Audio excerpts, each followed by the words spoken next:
হঠাৎ করে চলে আসলো একটা বড় কেকের অর্ডার। আরে না না, সেরকম কিছুই নয়, একটু মজা করেই বললাম। এই কেকের অর্ডারটা আমার কাছে হঠাৎ করে আসেনি।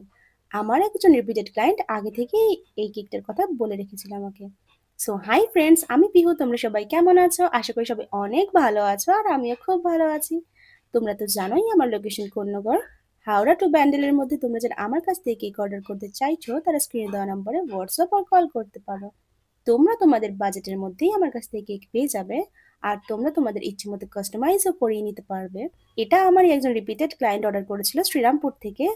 এটা ছিল স্পাইডারম্যান থিমের 3 টায়ারের একটা সেমি ফন্ডেন্ট কেক। আর ইনসাইড ফ্লেভার ছিল চকলেট। একজন বেবি বয়ের 5 ইয়ারের বার্থডের জন্য এই কেকটা নেওয়া হয়েছিল। তো আমি আগেই ক্রাম কোট করে নিয়েছি, আর ফাইনাল আইসিংটাও অলমোস্ট ডান। আর এই রেড কালারটা আনতে যে কি পরিমাণ কষ্ট করতে হয় তোমাদের কি আর বলবো। তো এরপর হচ্ছে সব থেকে বড় ঝামেলার কাজ, যেটা করতে আমার খুবই ভয় লাগে।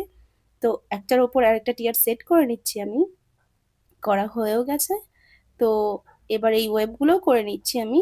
ওয়েবগুলো করতেও খুবই ঝামেলা। তো এই ফন্ডেন্টগুলোও আমি আগে থেকেই বানিয়ে রেখেছিলাম। তো ব্যাটম্যানটা আমি সেট করে দিলাম। আর নিচে কিছু ফন্ডেন্টের কাজ ছিল, সেটাও আমি বসিয়ে নিচ্ছি। এই কেকটা অনেক টয়ও ছিল স্পাইডারম্যানের, তো সেটাও বসিয়ে নিলাম। আর সাইডটা একটু ফাঁকা ফাঁকা লাগছিল, তাই আরো কিছু ফন্ডেন্ট বসিয়ে নিলাম। আর এই আইসগুলো সেট করতেই কিন্তু কেকটার লুক একদম চেঞ্জ হয়ে গেল। আর হ্যাপি বার্থডে ওমকার লিখতে বলেছিল, তাই আমি ফন্ডেন্টের উপরটাও লিখে নিয়েছিলাম, আর সেটাই আমি সেট করে দিলাম। আর আরো কিছু স্পাইডারম্যান টয় বসিয়ে দিচ্ছি। আর যেহেতু 5 ইয়ারের বার্থডে, তাই 5 ইয়ার লিখতে বলেছিল, তো আমি সেটাও লিখে দিয়েছি। আর হ্যাপি বার্থডে ট্যাগও একটা বসিয়ে দিলাম। তো এটাই ছিল কেকটার ফাইনাল লুক। কেকটা তোমাদের কেমন লাগলো কমেন্ট করে জানাও।